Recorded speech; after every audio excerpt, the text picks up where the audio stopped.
வாங்க இன்னைக்கு சரியான மழைங்க காலையில இருந்து. ஸோ பிரேக்ஃபாஸ்ட்டுக்கு என்னடா பண்ணலான்னு பார்த்தா, ராகி புட்டு பண்ணிடலாம் அப்படின்னு சொல்லி பிளான் பண்ணோம்.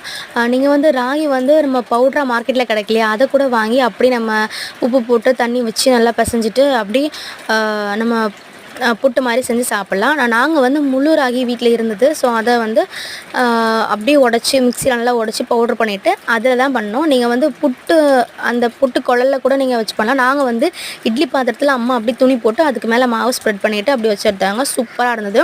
இந்த புட்டு கூடவே நீங்கள் நல்லா பழுத்த வாழைப்பழம் வச்சுட்டு அது கூட இன்னும் பச்சை பயிறு நம்ம அப்பளம் அதெல்லாம் போட்டு சாப்பிட்டா செம்ம டேஸ்ட்டாக இருக்கும். நாங்கள் வந்து இங்கே நல்ல பழுத்த வாழைப்பழம் ப்ளஸ் கொஞ்சமாக சுகர் சேர்த்துட்டு ஹெல்த்தியாக உருண்டை பிடிச்சி அப்பா தருவாங்க. நாங்கள் ஒரு உருண்டை சாப்பிட்டோம். ஆளுக்கு 2 உருண்டை சாப்பிடுமே அவ்வளோ ஃபில்லிங்காக இருந்துச்சு. நீங்களும் இந்த மாதிரி ஹெல்த்தியாக நல்லா மில்லட்டில் எவ்வளோ சாப்பிட முடியுமோ அவ்வளோ சேர்த்துக்கலாம். கண்டிப்பாக அதை ட்ரை பண்ணிட்டு எப்படி இருக்குன்னு சொல்லுங்கள்.